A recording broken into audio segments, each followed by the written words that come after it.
Bom dia, mais uma manhã com Deus, priorizando a palavra de Deus. E nesta manhã do dia 10 de dezembro, nós vamos meditar de Tessalonicenses, do capítulo 1 ao capítulo 5, e que a paz do Senhor encha o teu coração nesta manhã. Hoje nós vamos começar a falar da primeira carta da Epístola de Paulo aos Tessalonicenses. E como o próprio nome já diz, ela foi escrita, para a igreja que estava em Tessalônica, que era a capital da Macedônia.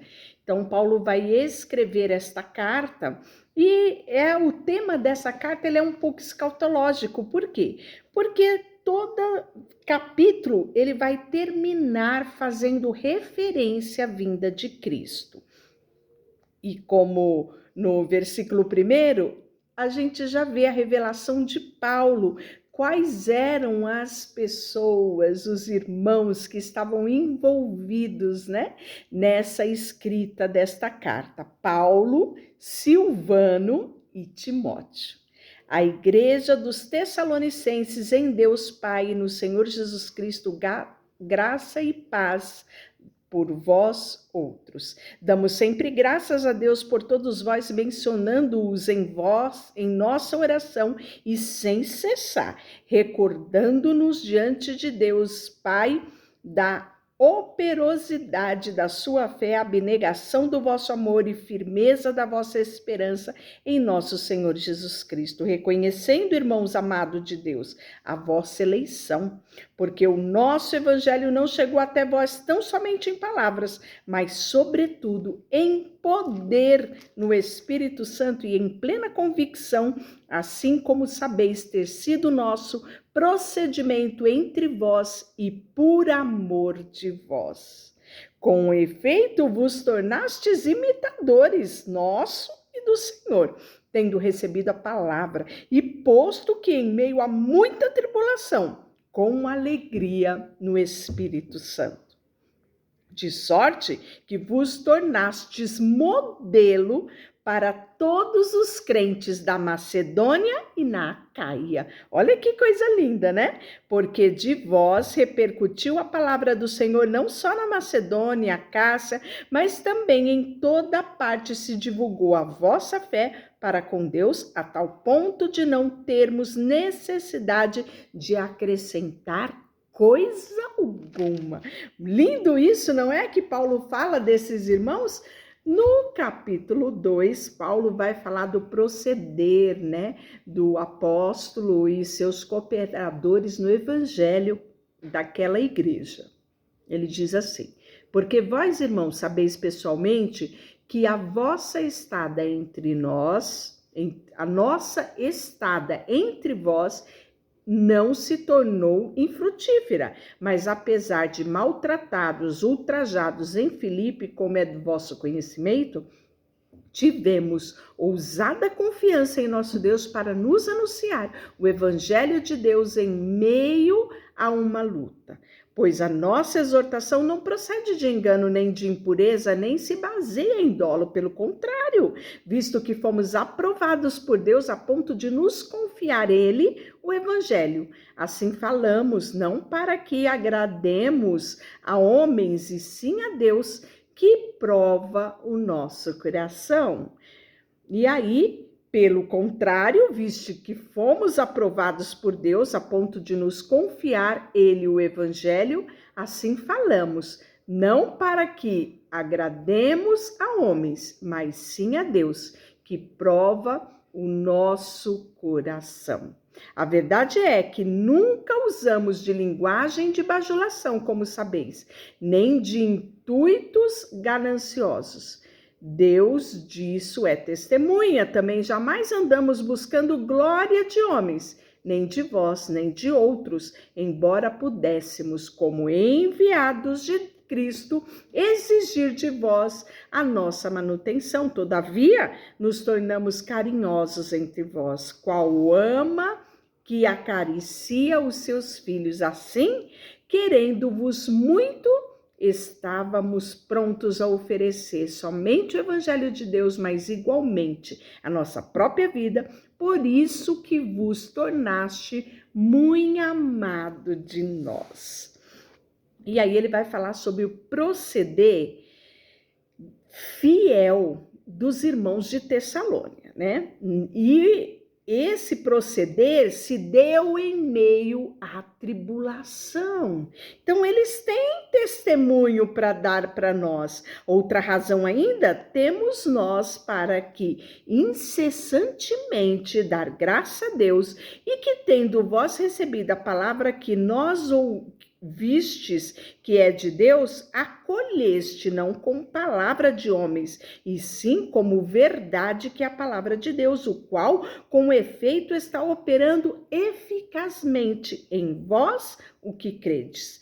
Tanto assim, irmãos, que vos tornastes imitadores da igreja de Deus existente na Judéia em Cristo Jesus, porque foste também e padeceste da parte dos nossos patrícios a mesma coisa que eles, por sua vez, sofreram dos judeus, os quais não somente mataram o Senhor Jesus e os profetas, como também nos perseguiram e não agradam a Deus e são adversários de todos os homens, a ponto de nos impedir de falar aos gentios para que estes sejam salvos, a fim de irem enchendo sempre a medida dos seus pecados. A ira, porém, sobreveio contra eles definitivamente, né?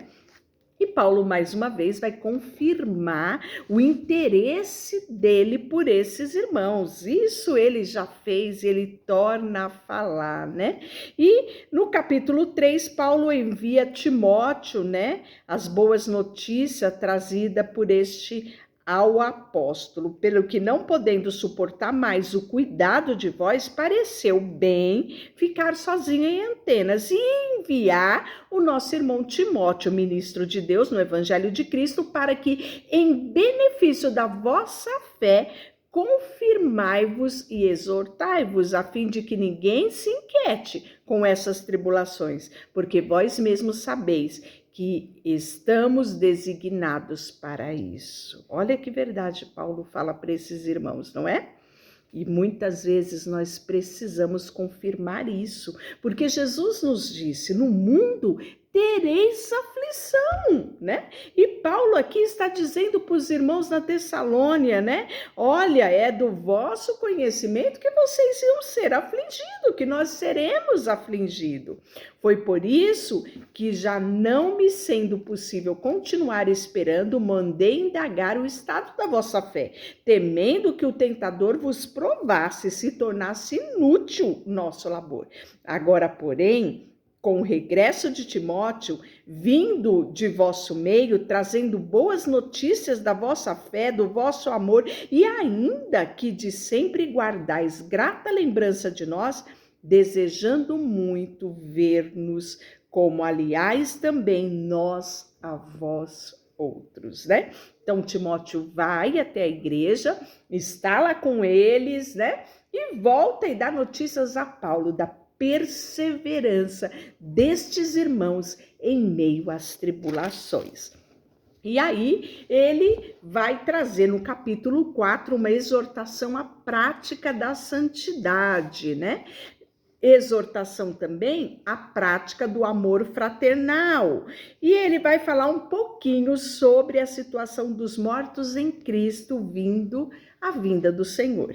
Olha só o que ele diz no versículo 13 do capítulo 4. Não querendo, porém, irmãos, que sejais ignorantes com a respeito daqueles que dormem, para que não vos entristeçais com os demais, que não têm esperança. Pois se cremos que Jesus morreu e ressuscitou, assim também Deus, mediante Jesus, trará em sua companhia os que dormem. Ora, ainda vos declaramos por palavra do Senhor isto: nós, os vivos, os que ficamos até a vinda do Senhor, de modo algum procederemos os que dormem, porquanto o Senhor mesmo, dada a sua palavra de ordem, ouvida a voz do arcanjo e ressoada a trombeta de Deus, descerá dos céus, e os mortos em Cristo ressuscitarão primeiro, depois nós, os vivos, os que ficamos, seremos arrebatados juntamente com eles, entre nuvens, para o encontro do Senhor nos ares, e assim estaremos para sempre com o Senhor. Consolai-vos, pois, uns aos outros com esta palavra. E por fim, 1 Tessalonicenses 5, ele vai falar sobre a vinda do Senhor, que é certa e repentina. Ele vai falar da necessidade que temos de manter a vigilância. Olha só, mas vós, irmãos, não estáis em trevas, para que o dia do ladrão vos apanhe de surpresa. Porquanto vós todos sois filhos da luz e filhos da luz, nós não somos da noite e nem das trevas. Assim, pois, não durmamos como os demais. Pelo contrário, vigiemos e sejamos sóbrios. E aí, ele vai dar diversos outros preceitos, né? E interessante que eu quero relatar para você o finalzinho do capítulo 5, que ele faz assim: exortando-vos também, irmãos, e que admoesteis os insubmissos, consolai os desanimados, amparai os fracos e seja longânimo para com todos. Evite que alguém retribua a outro o mal por mal. Pelo contrário, segui sempre o bem entre vós e para com todos. Regozijai-vos sempre, orai sem cessar. E em tudo dai graça, porque esta é a vontade de Deus em Cristo Jesus para convosco. Não apagueis o Espírito, não desprezeis as profecias, julgai todas as coisas, mas retei o bem, abstendo-vos de toda sorte do mal. E por fim, ele vai trazer as saudações e a bênção. Irmãos, orai por todos. Saudai todos os irmãos com ósculo santo. Conjuro-vos pelo Senhor, que esta epístola seja lida a todos os irmãos. A graça de nosso Senhor Jesus Cristo seja convosco. Amém. Deixa eu orar por você. Senhor, nesta manhã, colocamos diante de Ti o nosso coração, a nossa fé, tudo que temos e tudo que somos, em nome de Jesus. Amém. Deus te abençoe.